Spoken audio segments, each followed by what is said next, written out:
안녕하세요. 감동의 모든 것입니다. 저희는 해외 커뮤니티 레딧과 감동의 모든 것 공식 이메일로 제보받은 실제 사연을 바탕으로 재구성한 스토리를 전달해드립니다. 구독과 좋아요, 알림 설정은 영상 제작에 큰 힘이 됩니다. 영상 수익은 독거노인 및 불우이웃에게 전액 기부되니 끝까지 시청 부탁드립니다. 그럼 본격적인 이야기 시작하겠습니다. 아니 도대체 이건 말이 안 되잖아. 이거 지금 나 속이려고 다 꾸민 거 아니야? 뭐 속고만 살았어. 이게 한국의 진짜 모습이야. 한번 나를 믿어봐. 여기 한국 사람보다 더 한국 사람 같은 호주인 써니 씨가 있습니다. 그녀는 한국 지사로 발령받으면서 한국에서의 삶을 시작했는데요. 그 누구보다 입이 마르도록 한국의 대단한 문화를 자랑하고 다닌다고 합니다. 곧 남자친구와 결혼해서 한국에 정착할 거라고 하는데요. 안녕하세요. 저는 한국 지사에 근무하고 있는 써니이라고 합니다. 제가 다니는 회사는 큰 규모의 마케팅 회사입니다. 호주에 본사를 두고 있고 전 세계 주요 국가의 지사가 있습니다. 한국은 경제대국이기도 하지만 한국의 인터넷 발달은 남다르다 보니 한국 시장에서 마케팅 테스트를 하는 경우가 많습니다. 한국에서 어느 정도 성공하는지 반응을 보고 일본이나 중국 등 아시아 쪽으로 마케팅 컨셉을 확장시킵니다. 제가 이 일을 처음 시작할 땐 주로 일본에서 마케팅 반응 테스트를 했었습니다. 하지만 10년이 훨씬 지난 지금 전 세계는 한국을 주목합니다. 한국에 대한 장점을 소개하는 프로그램들도 많아지고 유튜버도 많아지고요. 사실상 아시아의 중심은 한국이지요. 한류 문화만 본다면 곧 세계의 중심으로 갈 수도 있다는 생각이 듭니다. 네, 짐작하신 대로 저는 한국에 대해 호의적이에요. 제가 한국 지사로 발령받은 지는 2년 정도 되었어요. 그동안 한국에 살면서 한국이 정말 살기 좋다는 걸 말씀드리고 싶어요. 그리고 지금은 한국 남자친구와 한국에서 결혼해서 살 생각입니다. 이런 좋은 곳에서는 계속 살고 싶다는 마음이 들거든요. 한국에 사시는 여러분은 당연하다고 생각하는 것이 호주에서는 아닌 게 많아요. 제가 가장 만족하는 서비스는 편의점입니다. 한국에서는 웬만하면 걸어서 10분 내에 편의점이 다 있어요. 한국 사람들은 편의점이 너무 많다고 말하는데요. 호주에서는 음료수 하나라도 사려면 차를 끌고 30분은 가야 마켓이 나옵니다. 마켓 옆에는 주유소가 있고요. 하지만 한국은 아니잖아요. 차를 10분 정도만 운전해도 주유소 2개는 볼 수 있습니다. 집 근처 편의점에는 생활 필수품만 파는 것이 아니에요. 간단한 식재료부터 바로 먹을 수 있는 패스트푸드까지 제가 생각할 땐 완벽한 가게입니다. 가깝지 모든 물건 다 있지 이 정도면 완벽한 거 아닌가요? 시리얼에 부어 먹을 우유가 없으면 호주에서는 그냥 다음 주장 볼 때까지 우유를 못 먹지만 한국에서는 슬리퍼 신고 쪼르륵 편의점 갔다 오면 금방 구할 수 있어요. 심지어 어떨 때는 1+1도 하더라고요. 그때는 진짜 기분이 좋습니다. 그래서 한국의 유통 시스템을 최고라고 말씀드리고 싶습니다. 가끔 남자친구가 저희 집에 놀러 올 때 집 앞 편의점에서 먹을 간식을 사오라고 합니다. 남자친구는 1+1 상품만 골라서 담아온답니다. 한국의 놀라운 서비스 중 하나가 바로 음식 배달이에요. 저는 한 번도 배달에 불만을 가져본 적이 없어요. 가끔 회사에서 짜장면을 시켜 먹어도요. 면이 불어서 온 적도 없고 배달이 안 된 적도 없습니다. 호주은요. 배달하는 곳 자체가 적어요. 가장 많이 시켜 먹는 것이 피자인데요. 피자 배달도 너무 오래 걸립니다. 어떨 때는 2시간 넘어서 올 때도 있어요. 이건 아까 말씀드렸다시피 집과 가게가 보통 30분 정도 걸리는 걸 생각하면 이해할 수 있을 거예요. 호주는 배달 대신 직접 가져옵니다. 작은 매장에서 포장해 온다는 거죠. 매장은 작아서 먹을 자리가 없는 거고요. 한국처럼 신속 정확한 배달은 호주에 없거든요. 저는 금요일 퇴근 후 남자친구와 집에서 치킨 배달을 할 때가 제일 좋습니다. 배송 기사님한테 치킨을 받을 때 음식이 따뜻한 상태로 온 적이 많았어요. 치킨 먹으면서 한국 드라마를 보면 제대로 쉬고 있는 느낌이 나요. 한국의 장점 중 큰 것 하나가 바로 집 앞에 바로 버스가 있다는 거예요. 이해 안 가시죠? 버스가 안 오는 곳이 있냐고 그러실 거죠. 호주 영화에서 보면 고등학생만 돼도 운전하고 다니는 학생들을 볼 수 있는데요. 그게 버스가 없어서 그렇습니다. 한국처럼 집 앞에 나가면 버스가 바로 있고 지하철이 바로 있는 이런 최적화된 곳이 세계에 많이 없습니다. 아마 한국과 일본 정도만 있을 거예요. 호주처럼 이동하는데 시간이 소요되지 않으니 한국 사람들의 생산성이 높다는 생각도 해봤습니다.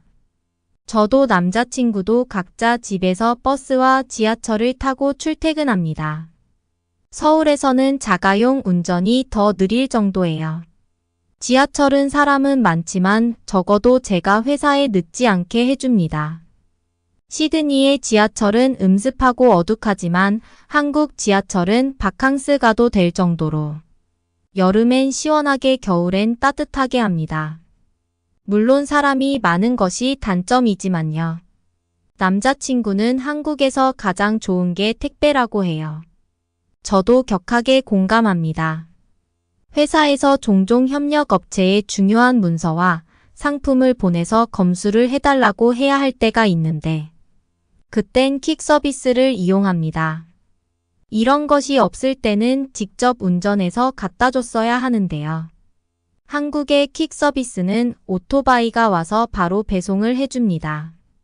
가격은 좀 있지만 즉시 배달해주는 최고의 서비스예요. 킥 배달은 물론이고 일반 택배 배달도 최상급입니다. 웬만해선 다음날 오고요. 최근에는 새벽 배송하는 곳도 많아졌어요. 호주에서는 꿈도 못 꿀 일입니다. 바쁜 직장인들이 현명하게 살 수 있는 곳이 바로 한국입니다. 진짜 영리한 민족이에요. 제가 한국에서 가장 높이 평가하는 것은 바로 의료 서비스입니다. 몇 년 전 제가 호주 본사에 일을 다니고 있을 때 갑자기 배가 너무 아파 회사에서 쓰러진 적이 있었어요. 처음엔 가벼운 통증으로 시작했는데 나중에는 대굴대굴 구를 정도로 아팠어요. 식은 땀이 엄청 났고 정신도 혼미해졌어요. 회사 사람들은 구급차를 불러 저를 병원으로 보냈죠. 그리고 맹장 수술을 받아야 했습니다. 수술을 받고 일주일 꽉 되지 않아 퇴원을 했었죠. 호주 의료비가 비싼 건 전 세계가 다 아는 것 같습니다. 제 연봉이 적은 편이 아닌데도 그때 구급차를 이용한 것, 몇 가지 검사를 마친 것, 맹장 수술한 것, 입원한 것, 그동안 계속 의사의 검진을 받은 것 등등 이것저것 해서 한국 돈으로 3,500만 원 들었습니다. 저희 6개월치 월급이 한 방에 날아간 거죠. 그래도 어쩌겠어요. 아파서 죽을 것 같았는걸요. 그런데 한국은 아픈 사람에게 정말 큰 혜택을 주는 곳이랍니다. 어느 날 남자친구가 일요일 저녁 잠자리에 들기 전 배가 많이 아프다며 전화가 왔어요. 저는 그냥 배탈 정도라고만 생각했어요. 그날 낮에 데이트를 하면서 매운 쭈꾸미 볶음을 먹었거든요. 그래서 그 뒤탈이라고만 여겼죠. 30분 지나서 남자친구가 또 전화를 하는 거예요. 갑자기 배가 너무 아파 정신을 못 차릴 것 같다고요. 저는 덜컥 겁이 났습니다. 남자친구의 상태가 걱정도 되었지만 제 머릿속에는 구급차를 불러서 응급실을 가고 수술을 하는데 비용이 너무 크다고 생각하다 보니 돈 걱정도 동시에 되더라고요. 고민하고 있는 저에게 남자친구는 뭐 하냐고 도와달라고 했어요. 저는 어떻게 하면 되냐고 물으니 남자친구는 구조대를 불러달라고 했어요. 저는 에라 모르겠다. 저렇게 아파하니 일단 낫고 봐야겠다는 생각에 남자친구 집으로 구급차를 불렀고 저도 서둘러서 남자친구가 간 응급실로 갔습니다. 야간 응급 시간에 당직 의사 선생님이 오시고 진정제를 투여한 후 월요일 아침이 되어서야 이런저런 검사를 진행했어요. 남자친구는 담낭을 제거해야 한다고 했습니다. 그래서 당장 바로 수술이 들어갔어요. 남자친구는 수술실에 들어가기 전에 저보고 걱정하지 말라고 하더라고요. 제가 의료비 걱정하는 거 알게 된 걸까요? 남자친구는 실비보험이 있었을까요? 수술은 무사히 끝났고 남자친구는 며칠 뒤 퇴원했습니다. 퇴원 수속을 받는데 의료비를 내라고 영수증을 주더라고요. 저는 조심스레 의료비 영수증을 받는데 입이 다물어지지 않았어요. 의료비용 자체는 150만 원 수준인데 본인이 부담할 금액은 30만 원이 안 되더라고요. 나머지는 의료보험이 적용되는 것이라면서 그건 보험공단에 청구하는 거래요. 그 30만 원마저 실비보험 처리되는 데다 입원비 보험 특약인지 뭔지 있어서 되려 보험사로부터 20만 원을 받은 겁니다. 저보고 고생했다며 20만 원을 주는 거 있죠. 이것이 한국입니다.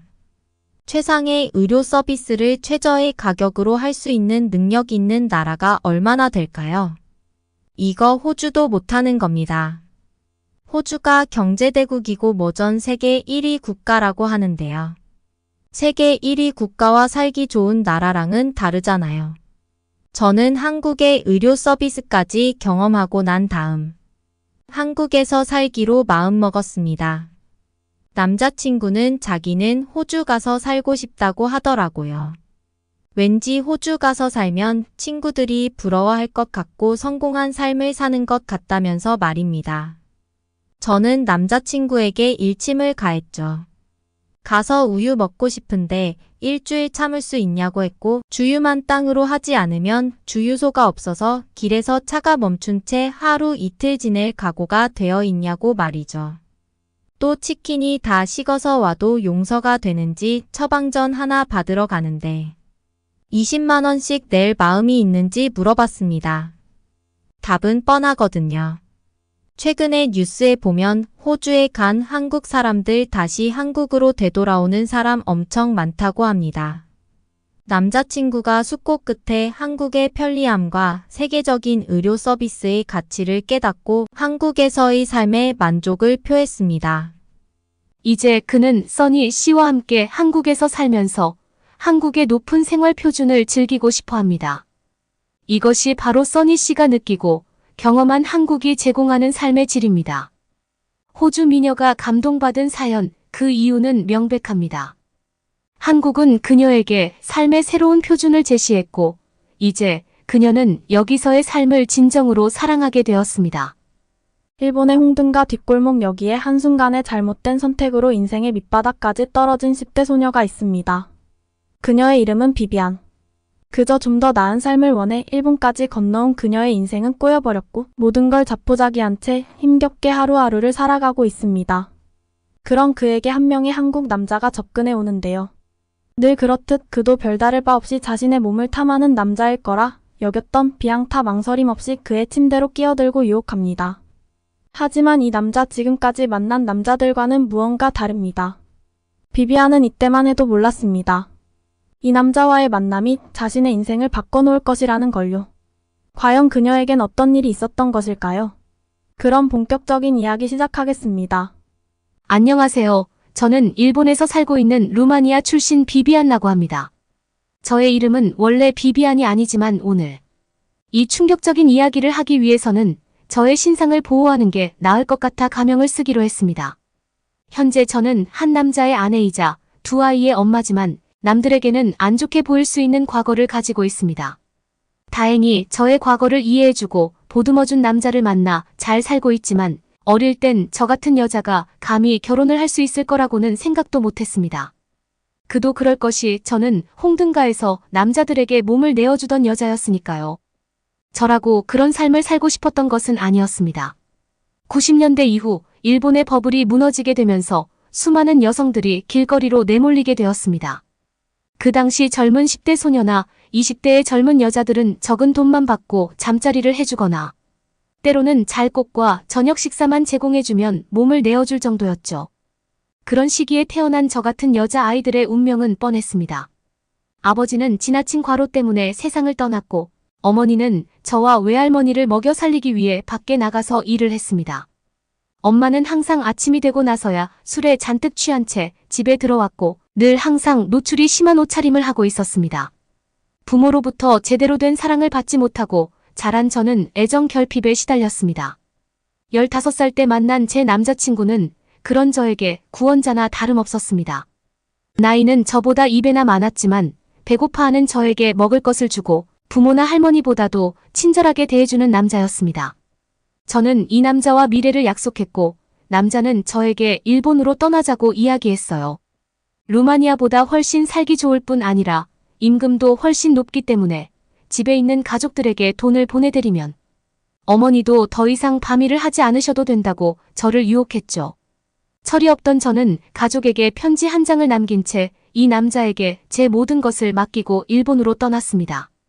남자친구와 일본에 밀입국한 저는 당연히 남자친구와 함께 공장 같은 곳에 들어가 일을 열심히 하면서 돈을 모으고 함께 가정을 꾸리며 살 줄 알았어요. 하지만 일본 국경을 넘는 순간 제 남자친구는 돌변했습니다.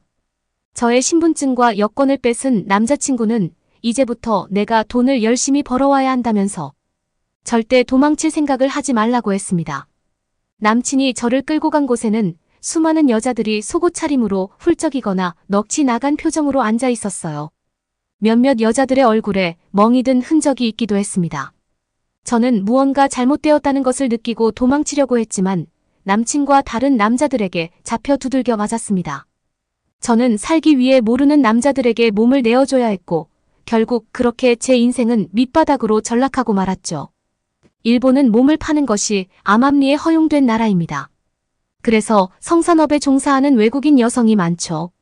자발적으로 돈을 벌기 위해 온 여자들도 있었지만 저처럼 강제로 끌려온 여자들도 있었습니다. 대부분 강제로 끌려온 여자들은 나이가 어렸어요.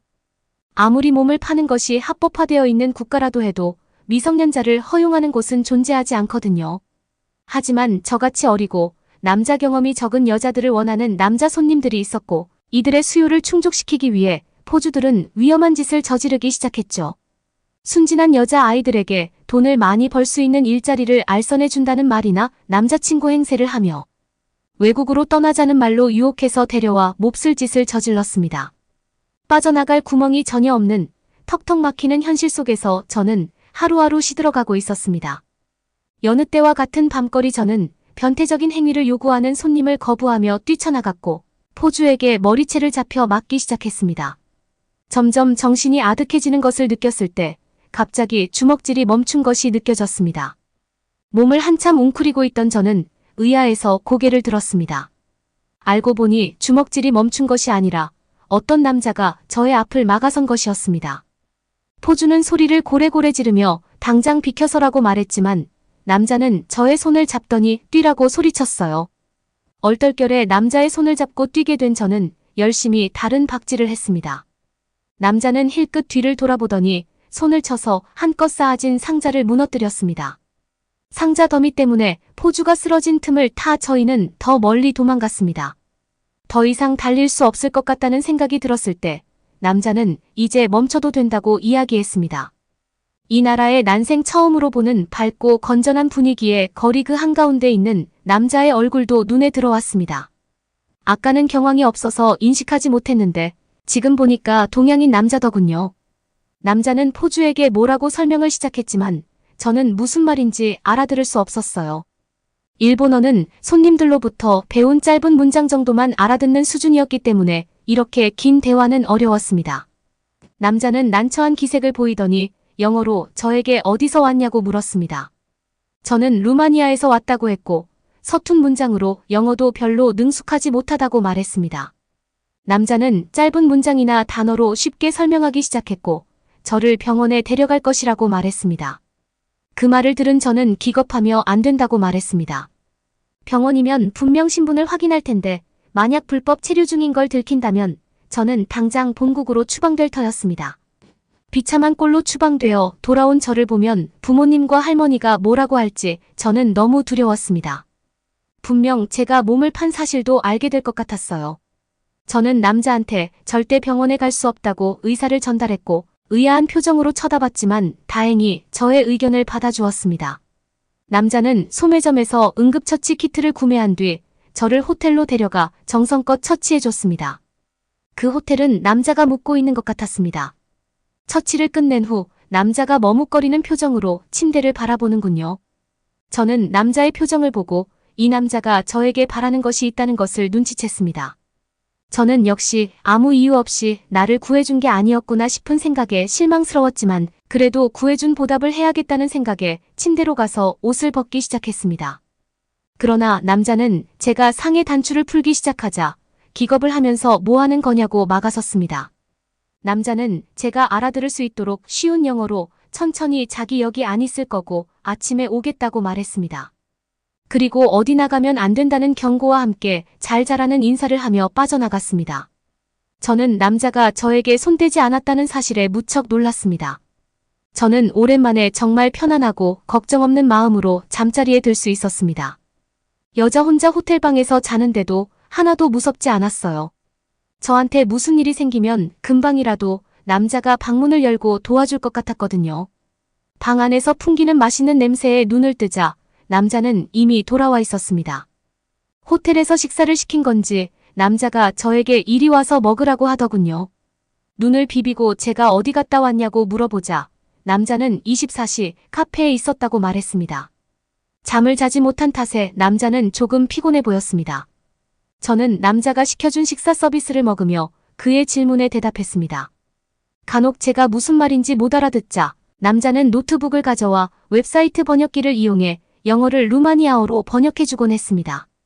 저도 그 남자에게 궁금한 점을 몇 가지를 물어봤는데 그는 한국이라는 나라에서 온 정수라는 동양인이었습니다. 그는 일 때문에 일본에 자주 왔다 갔다 한다고 말했었고 몇 년간 유학 생활도 했었다고 합니다. 고민거리 때문에 생각에 잠겨 정처 없이 걷다가 실수로 홍등가로 들어와 버렸는데 지금 생각해보면 실수가 아니라 저를 구할 운명이라 그런 것 같다고 이야기했죠.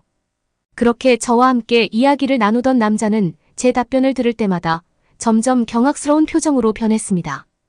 역시 그도 몸을 파는 내가 안 좋게 보이는 걸까요? 이 남자가 저를 경멸해 호텔에서 내쫓으면 어쩌나 하는 걱정이 들었습니다. 다행히도 남자는 저를 경멸하기보단 저를 데려온 전남친이자 포주를 더 욕했습니다.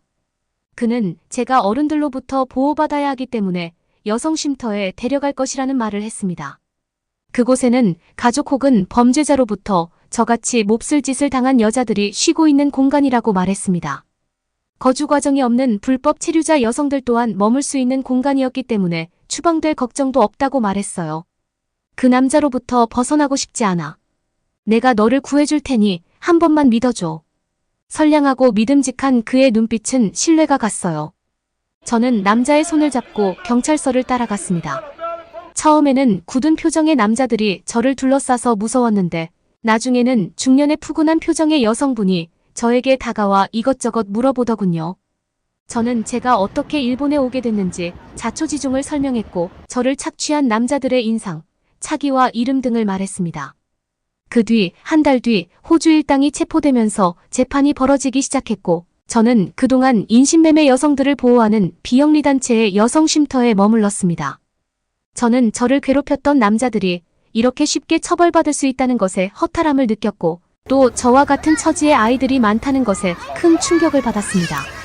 독일이나 일본 같은 나라에서 성산업을 허용하기 시작하면서 동유럽에서는 어린 10대 여자아이들을 상대로 한 범죄가 크게 늘었다고 합니다. 불법 체류자가 경찰에 협조한 경우 임시 허가증을 얻을 수 있었고 저같이 범죄 조직에 연루된 미성년자의 경우에는 본국으로 돌아가는 것이 위험하다고 판단하여 운이 좋으면 영주권을 얻을 수 있었습니다. 물론 영주권을 얻는 것은 단번에 될 수 없고 몇 년 이상 걸리는 일이었지만 그래도 저는 떠나지 않아도 된다는 것이 기뻤습니다. 저를 도와줬던 정수라는 남자를 그 뒤에도 몇 번 만났지만 그가 한국으로 돌아가면서 다시 보지 못하게 되었습니다. 저는 편지를 보낼 수 있는 주소라도 알려달라고 했지만 는 앞으로 저의 새 인생을 위해서는 과거를 아는 사람이 있는 건 별로 좋지 않다고 말했습니다.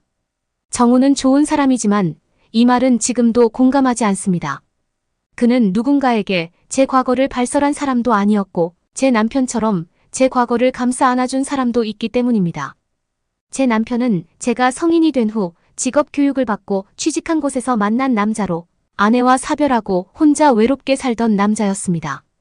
지금 남편이 저에게 호감을 표했을 때 저는 제 과거를 털어놓았지만 남편은 오히려 안아주면서 고생이 많았다고 안아주던 좋은 사람이었습니다.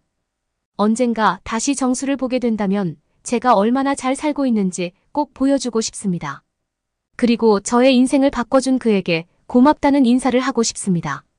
오늘의 사연은 여기까지입니다. 응원이나 남기고 싶은 말이 있으시면 댓글로 남겨주세요. 사연자분께 전달해 드리겠습니다. 저희 감동의 모든 것은 실제 사연 제보를 받고 있습니다. 채택되신 분께는 선물도 드리고 있습니다. 저희의 사연이 여러분의 하루의 작은 힘이 될 수 있었으면 좋겠습니다. 지금까지 한국의 감동적인 이야기를 전해드리는 감동의 모든 것이었습니다. 구독과 좋아요를 눌러주시면 영상 제작에 큰 힘이 됩니다. 감동적인 사연을 주변 사람들에게 공유하고 함께 이야기 나눠보세요. 끝까지 시청해주셔서 감사합니다.